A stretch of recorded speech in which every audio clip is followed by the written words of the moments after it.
This is the key to everything you want in your business. Volume of interactions. The person with the highest volume of interactions wins this game. Okay. So to make 250 a year with your pen, let's say you did it all on insurance and you made an average of $1,000 a deal, right? You would need to do 21 deals a month, right? So about 5 a week. If you had a 40% complete rate, you need to set or run about 12 quality appointments a week. If you had a 40% complete rate on that, you would need to set about 27, 28 quality appointments a week.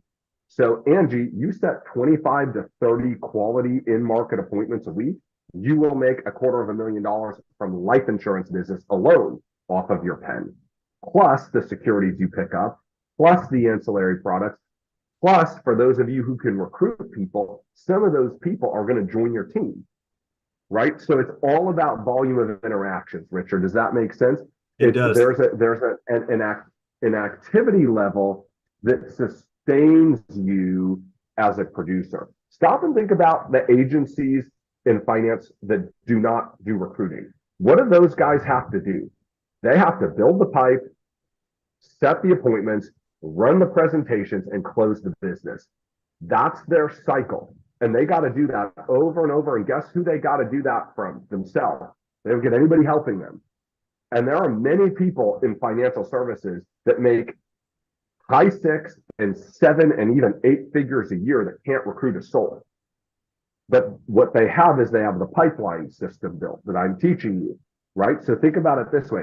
If you could have that plus recruiting, that would be amazing versus just having one or the other, right? Which is what I'm trying to teach you. So hopefully that helps. So let's pop into, we talked a lot about the scripting. Does anybody have questions on the scripting for the phone calls? No. Okay. So we want to keep an 80% set rate. What does that mean? 8 out of every 10 people you talk to should be booking with you. 7 out of every 10 that you message should be booking with you. If you're not that high, there's 2 things that are going on. Number 1 is your script is weak. You're probably off script.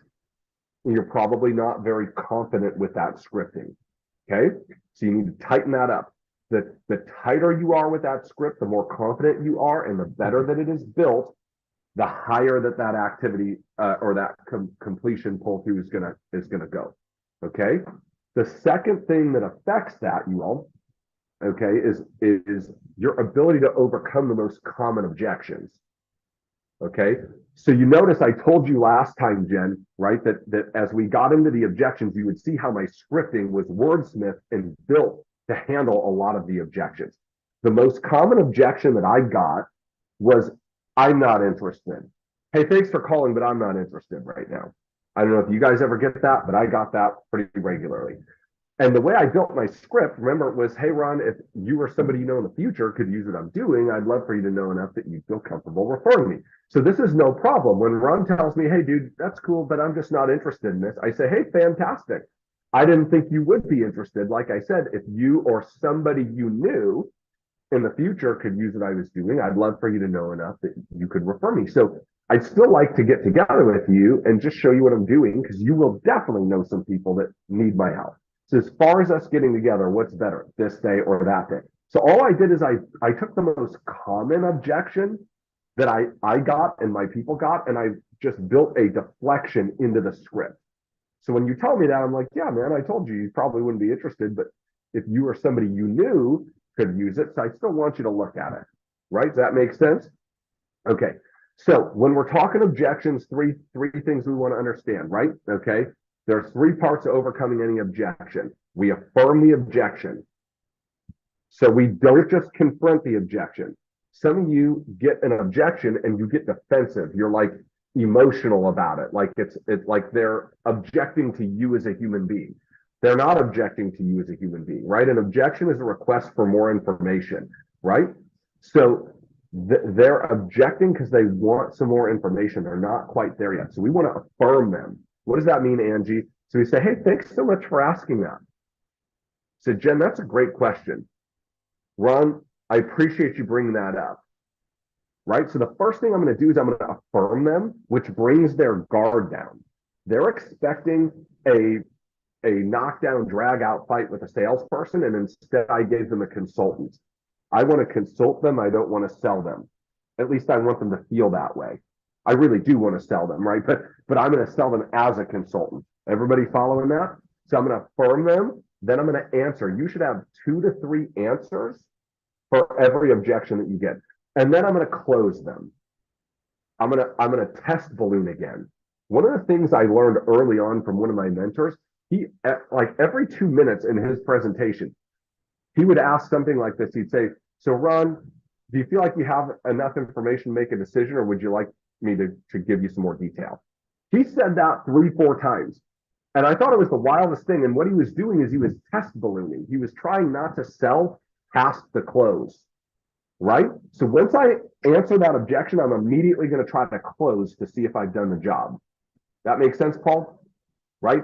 If they give me an objection, I overcome it and I close them and they still don't want to close, something is still awry, right? Something is still awry. So 3 steps. We're going to affirm, we're going to answer, we're going to close.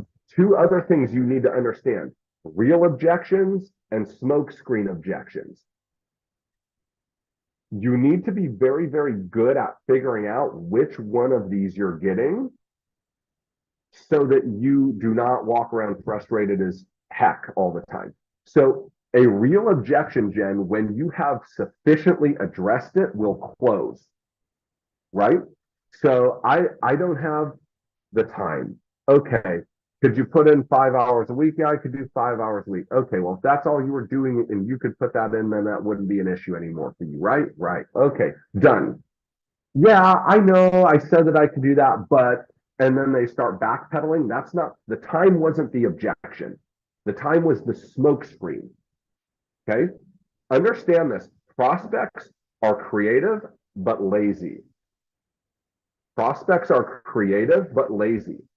So they will tell you the wildest things to try to get out of stuff, but they'll only do it once or twice and then they'll give up, right? Because they're lazy. It becomes harder to object to you over and over than to just go along with what you're asking them to do. So I'm going to wear them down. I'm going to wear them down, not rude or aggressively, but I'm just going to keep answering. So can affirm, answer, close, right? I'm going to keep answering and answering a different way and answering a third way. And if I still can't get through to them, I might say something like, hey, you know, listen, we've talked about the time stuff quite a bit. What's the real reason you aren't willing to move forward today? What's the real reason you won't set this time with me? And I'll just throw it on the carpet and see what I can get out there, because I can't overcome an objection I don't understand. Neither can you. Do you understand that? So you can't just leave stuff and like, I don't know why that didn't close. I don't know why I couldn't set that. There's always a reason why. We need to find that out and address it so we don't keep getting it over and over. Right? You following that? Good. So let's run through on appointment setting, because I need you guys to be killers at this. Number 1 thing is I'm not interested. Second thing that I would get all the time is I'm too busy, or not right now, or some other stall tactic like that. So here was how I answer that, Paul. So I'd say, Paul, thanks for bringing that up. I appreciate that. I know how busy you are. I'm super busy as well. Listen, I don't want to waste your time. I really don't want to waste my time. Okay, give me 15 minutes. And if in 15 minutes, what I'm sharing with you is not life-changing to you, you let me know. We'll be done. I will never contact you about it again. Is that fair? Okay, convinced people, you all, right? So I made a shock statement there. When people tell you they're not interested, they need to think about it. Oh, that's interesting. I need to do some research. You're coming in too monotone. What you're saying is not differentiating you. You practice shock statements. What was my shock statement there? Give me 15 minutes, Paul, and if in 15 minutes what I'm sharing with you is not life-changing to you, you tell me and we'll be done. Right? I'm going to say things that they're not used to saying or hearing. right? I might say something like, if I was dealing with like a call on insurance, say somebody referred me, or they maybe responded to a list building post for insurance, and they're hemming and hawing about it. I'd say, look, Angie, I'm going to save you tens of thousands of dollars or more on this policy over the lifetime that you're going to hold this thing. And I'm going to do that in 15 or 20 minutes. Okay. So, Angie, listen, give me 15 minutes. And if I can't help you, fine, but I can help you. It will be the most valuable time you've ever spent. I promise you that. So I'm making shock statements. I'm saying things to people that they cannot easily dismiss. Make sense? Okay. By the way, I learned this from a guy named Jesus, right? He's a pretty cool dude. He knew about communication, right? If you ever read Jesus, he makes statements to you can't just forget about, right? He's like, hey, I'm the way, the truth, and the life. Nobody comes to the Father except through me. He didn't say like, hey, I'm a nice guy and I teach these great things. He's like, no, dude, you're doomed if you ain't on my ship, right? Like that's what he's saying to you. And so that's, if you heard that, it's sort of a hard thing to be like, well, Jesus, that sounds cool, you know, eternal life or eternity, you know, in the wrong side. But I need to think about it. It's interesting. You know, I mean, he says these things that you can't easily evade. And I want to say things in that way too, when I need to. Okay. So time, y'all got the time, right? Hey, listen, I know you're busy. I'm busy too. Listen to my tonality. Say, I don't want to waste your time. I really don't want to waste my time. That one wording, that phrase, that wordsmithing, the tonality, right? Here's what it said. I'm aware of what you think I'm going to do, right? You think I'm going to come by and waste your time talking to you about who knows what. Okay. I'm aware of that. I don't want to waste your time, but I really don't want to waste mine. So what I did there is I took a power dynamic there and I put myself heavily in the power position. Like, Ron, listen, I don't want to waste your time, but honestly, I'm more concerned about you wasting my time. I didn't say that to you, but I said it to you. As a pro, Ron, listen, I don't want to waste your time. I really don't want to waste mine. Low, slow, dramatic pause at the end. Give me 15 minutes. And if in 15 minutes, what I'm sharing with you is not absolutely life-changing, you tell me, we'll be done. I will never contact you about this again. Is that fair? That's the close. Is that fair? See how I asked it with a question mark, right? They're either going to say yes or no. If they say no, I'd say, help me understand what would be fair. And I object to them. All right, bucko, you thought you were going to get rid of me by just saying no. Let's put your money where your mouth is and see what creative thing you can come up with about what would be better then, right? And again, people are like water. They follow the path of least resistance. So when resisting you becomes easier or harder rather than staying the course and just saying yes, they'll say yes. Okay, so that was time. So we've done not interested, don't have the time. Okay, third thing I got all the time was what company is it? What company is it? You may or may not say that when you are making calls. Depends on how you're taught. I never said it unless I was asked. Okay, but when I was asked, I responded with calm, assertive confidence. So Ron say, yeah, Ian, that's cool. Out of curiosity, what company is it? Ron, thank you so much for asking, right? And then I would say, I work for this company. You may or may not have heard of us, right? And what I wanted to understand then is I wanted to understand how they felt about that business, right? So the company that I was a part of had a recruiting component to it, which made it a little saucy on the internet sometimes, right? And so people would have different feelings about it. I wanted to know, do you feel positive? Do you feel neutral? Or do you feel negative? If it's positive or neutral, I'm just going to move forward. If it's negative, I'm probably going to correct that now so I don't have to correct it later, right? So I'd say, hey, Ron, thanks for asking. I really appreciate that. So I work with company ABC. You've probably heard of us before. Have you heard of our company? He's going to say yes or no. If no, hey, no worries. We don't spend a lot on advertising, or we work via word of mouth, or we just have a small presence here, but we're big, blah, blah, blah. Right? If yes, fantastic. What do you know about us? How did you hear about us? Great, awesome. I just want to find out what that is, but I'm not going to avoid that. I'm not going to be shady, slimy with it. I'm going to answer the question. Hey, thanks for asking, buddy. I work for this company. You probably heard of us before, right? So what did I do? I answered their question and then immediately gave them what? A question for them. When they're busy answering the question I asked them, they don't have time to come up with another objection, Paul. You see that, right? So I'm going to answer, but then I'm going to ask you one so that I get you off of that track and back onto my track. Okay, got that? Good. Well, I already have a financial person. Okay, this is one of my favorites. This is literally my favorite objection to get. And the reason it was my favorite is because I was getting paid, maybe, right? These people already have a financial person. They already value financial advice. They already value having an advisor. They already value owning financial products. That is the Shangri-La of who I'm looking for, right? And by the way, them jackals that they're with have taken advantage of them right and left. Yes or yes, right? Okay, because they don't know nothing about it. So not only are you already probably spending money on this, you're probably spending too much for too little. It's like taking candy from a baby, you all. So you got to get great at this. I love this. So Angie tells me, this sounds really good and all, but I already have a financial person. I'm all set. I said, Angie, that's amazing. Thank you for bringing that up. Can I ask you a quick question? What did I do? I interrupted her objection with a question, right? She said, yeah. I said, out of curiosity, is this your first financial advisor, or have you had others in the past?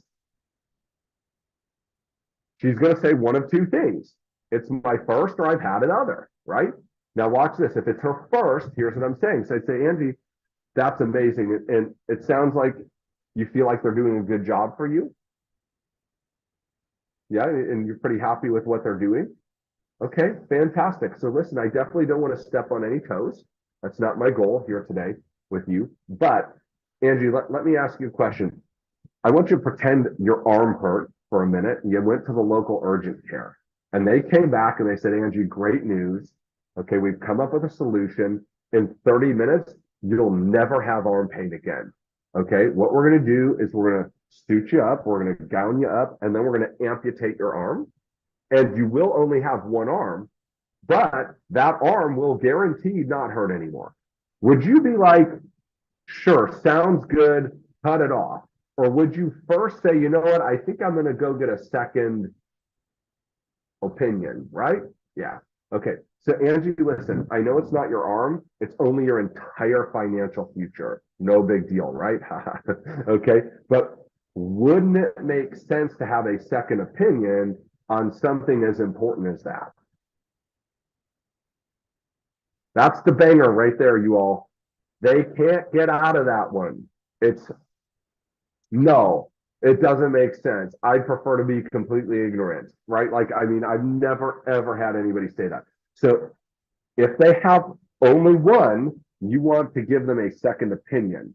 And you use that talk track because what is it? It's a shock statement, right? It's a shock statement I'm making to them. If they say they have had it, so Jen on the other line, she's like, yeah, I already have a financial advisor. I'm all set. Jen, that's amazing. That's awesome. Thank you for bringing that up. Out of curiosity, if it's okay, can I ask you a question real quick? Yeah? Okay. Out of curiosity, is this your first financial person or have you had others before? She said, well, I've had others before. Say, okay, let me ask you another question.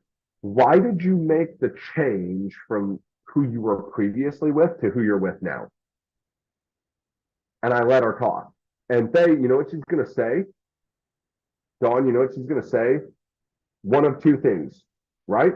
They were better or cheaper, right? Okay, so they found some improvement, right? That's what she's going to say. Well, I like the service, or I like the other guy wasn't very good. So I'd say, so Tim, what I'm hearing you saying is You had somebody before, the new person was able to make an improvement, and so you did the prudent thing and you switched to make that improvement. That's sort of what I hear you saying. Is that right? Yeah.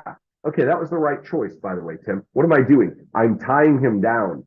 Every single statement, I'm telling him what a great choice he made to find an improvement and make the improvement, right? So obviously you found an improvement, you made that improvement. Is that what I heard you saying? Yeah. Okay, that's the right thing to do. Tim, let me ask you another question. So you found an improvement before. Is it at least within the realm of possibility that there could be yet again another improvement that could be made? It's at least possible, right? Okay. So let me get you that information. And after you have that information, if there is another improvement that can be made, then you've got a choice to make. Do I act on that or not? But at least you know. Having the information wouldn't hurt you, right? Okay. See what I'm doing with my head? Okay. Done. Done. So all I want is, hey, look, let me just get you the info. And if there's an improvement to be made, that's great. Then you win again, right? And if there's not, then you got the best guy on the planet Earth and all is well. But at least you got the information, right?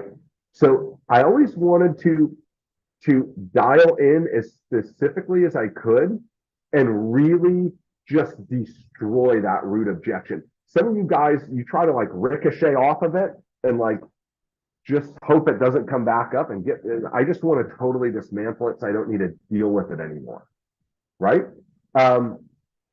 So we went over today the major ones, which were, I'm not interested, I don't have the time, what company is it? And then I already have a financial person. Let's do a little round robin for just a minute here on anything else that you guys are getting a lot on the sets. On the sets. This is about setting and being a great setter.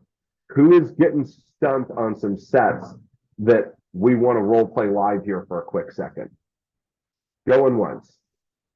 All right, Tim's got one. Anybody else hit the raise hand feature so I can see at the top? Tim, hey, and Jen, and then we're going to cut off for tonight because we're already a little over. I want to respect everybody's time. Tim, go ahead. Yeah, no problem. I don't get this as objection as much, but I know a lot of my people do. They get put off. Like, yeah, come see me in come see, talk to me in a month or after we get back from vacation or whatever. Yeah. After this, after that, after summer, after the holidays, after my kid, blah, blah, blah. So you got a shock statement then again. Tim, listen, hey, I absolutely could do that for sure. Okay. But what I would rather do is let's get together at this point for just like 15 minutes and let me show you the immense value that we're going to bring to you. And then we could schedule a time down the road to, talk about it a little more seriously. But that way we get on each other's calendars and we know we're going in a direction or not, and we save each other a bunch of time. Are you open to that? Okay, fantastic. Let's go ahead and set it, right? At the end of the year, we'll talk about that later, but you just want to find points of urgency anywhere you can, right? Points of urgency. And you want to just help them understand like, hey, look, I get that, but you and I both know it's going to stay on our brain now for a month or 2 months or 3 months. I'm going to call you back. You're going to miss my call. You're going to call me back. We're going to take the time it would have taken us to get started just trying to get this done. So let's save each other the time. Let's just do an introductory call. If it's interesting, great. We'll take it more seriously. If not, no problem. That's how I got around most of that. And then Jen, go ahead. Hey, Ian, question I had is when it comes to people that you may have not spoken to in a very long time, and you're calling out the blue, you're going through your list, and your very first thing you call for is you just call and set an appointment with them. How do you is that more of a mental block? Yeah, 100%. Yeah, okay. Yeah, 100%. Yeah, so if you follow the script, you don't need to worry about that because you're telling them why you're calling, right? So I haven't seen Jen in 10 years. Hey, Jen, this is Ian Preckner, blast from the past. How are you? Long time no see. Things are good? Awesome. Hey, listen, the reason for my call. Boom, right? And here's what I love to tell everybody. So when's the last time y'all bought something from Amazon? Probably today or yesterday or last week. right? When's the last time Jeff Bezos called you to see how you were doing and warm you up for a few minutes before he made an ask? He did not, right? And Right. when's the next meeting with you and Jeff Bezos? He didn't. Here's what I love about capitalism. Capitalism does not require a relationship as a prerequisite to transact, right? Capitalism says, That's good. I have a need, I have a solution. We don't know anything about each other. We have no reason to trust each other, but we can do business together without any of that because there's a need and a solution. So they have a need, you have a solution, just like when they buy from Sam's Club or Walmart or anywhere else they go where they don't know the people that own that business either. So that's all up here, right? So let's move out of that. Jen, go ahead. Thank you. I've had your scripts for years and they're fantastic. I'm asking about Messenger, because there are lots of people that I don't have access to other than through Messenger.